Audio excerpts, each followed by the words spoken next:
유난히 무더웠던 여름이 물러가고 민족 고유의 명절 8월 한가위가 성큼 다가왔습니다.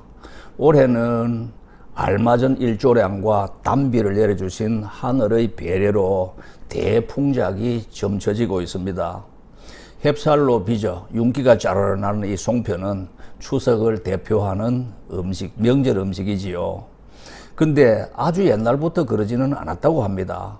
추석이 아닌 다른 명절에도 송편을 먹었다는 얘기지요.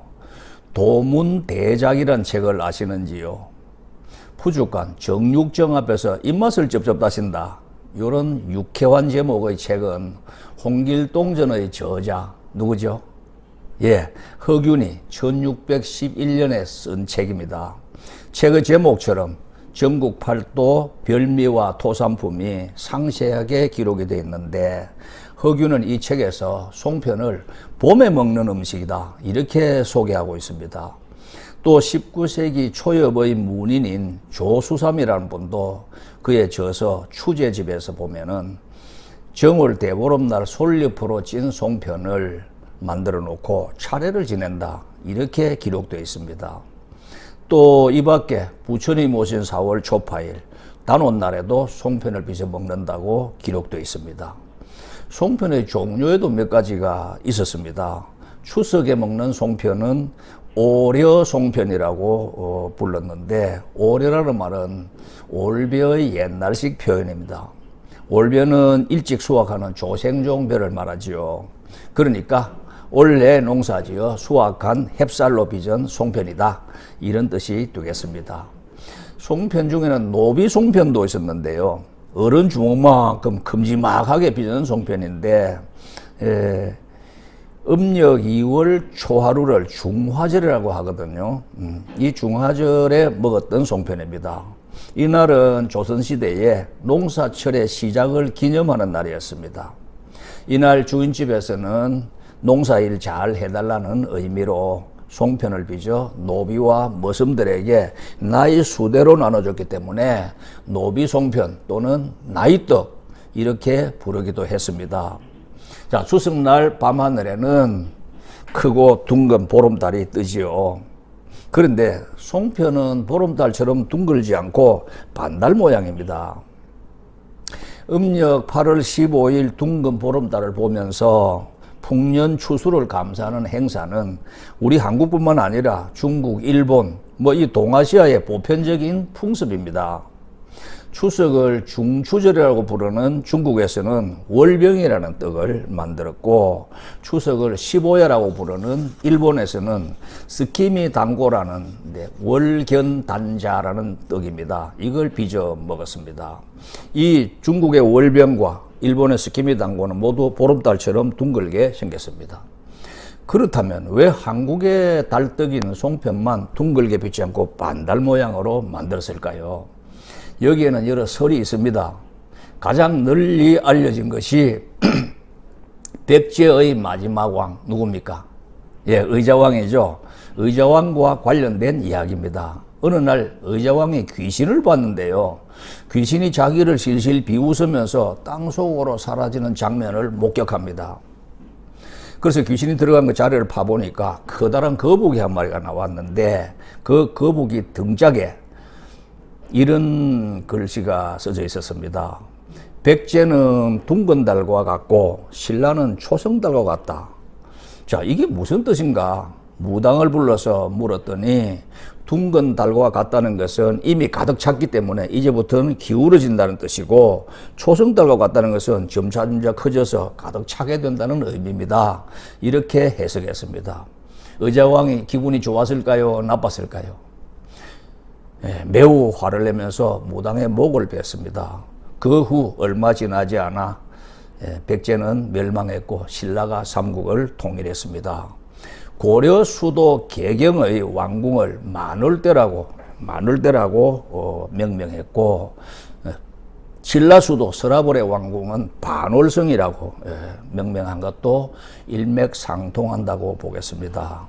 이후로 기울어지는 보름달보다 차오르는 반달 모양으로 송편을 빚게 됐다는 이야기입니다. 또 다른 설은 한국인의 성전과 관련된 일입니다. 우리 선조들께서는 자연스러운 것, 조금 부족한 것, 이런 것을 추구했지만 완벽한 것, 가득 찬 것, 이런 것은 좀 꺼렸습니다. 우리가 산의 정상에 올라가면 다음 할 일이 뭡니까? 내려오는 일뿐이잖아요.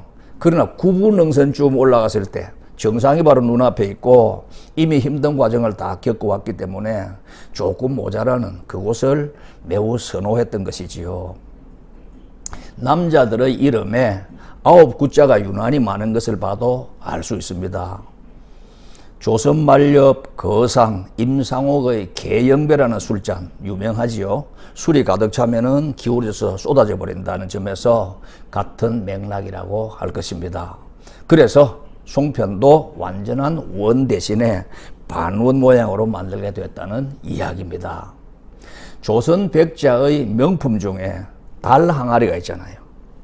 커다란 반원형 그릇 두 개를 이어붙여 만드는 이 달 항아리가 매우 아름답지만은 자세히 보면 완벽하게 둥글지 않고 살짝 일그러져 있습니다. 제작 기술이 부족했다기보다 우리 민족은 태생적으로 완벽하면서 답답함을 느꼈다는 것이 미술사학자들의 공통된 해석입니다.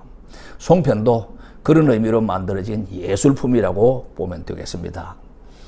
오늘 내친 김에 민감한 가족 갈등의 한 축인 추석과 종교 문제를 짚어보겠습니다. 추석은 삼국시대 이래로 지켜져 온 민족 고유의 명절입니다.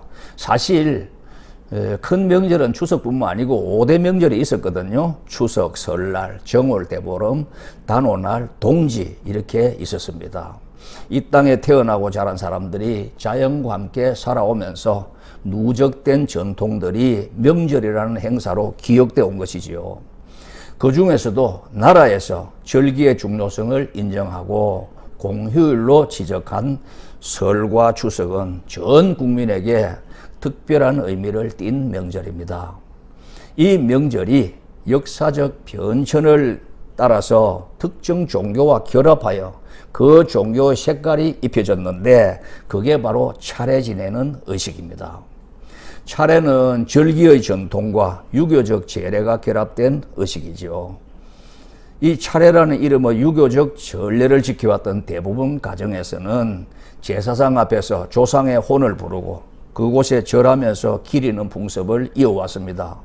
그런데 이 땅에 기독교가 전래된 이후로 내 앞에 다른 신을 섬기지 말라라는 이 교리와 정면 충돌하는 까닭에 많은 갈등을 불러왔습니다. 불러도 올 수 없는 조상신 대신에 공중의 권세 잡은 자가 이 제사를 받기 때문에 절대로 지내면 안 된다라는 기독교 논리와 너희는 조상도 섬기지 않는 불효한 무리냐? 라고 하는 기독교, 유교의 논리가 서로 낯설게 문화적 충격으로 다가왔기 때문이지요. 서양의 추수감사들을 보세요. 아메리카 대륙으로 건너간 영국인들이 만들었고 정착시킨 절기인데 첫 수확의 기쁨을 감사하는 의식입니다. 기독교 절기인 77절부터 초막절도 여호와 하나님께서 주신 풍년의 은혜를 감사하는 데 그 뿌리가 있습니다. 이미 신라시대에 추수를 끝낸 후 핵곡식과 과일을 함께 나누고 즐겼던 한가위 풍습도 특정 종교적인 전통보다는 풍요로운 수확에 대한 감사가 바탕이었습니다.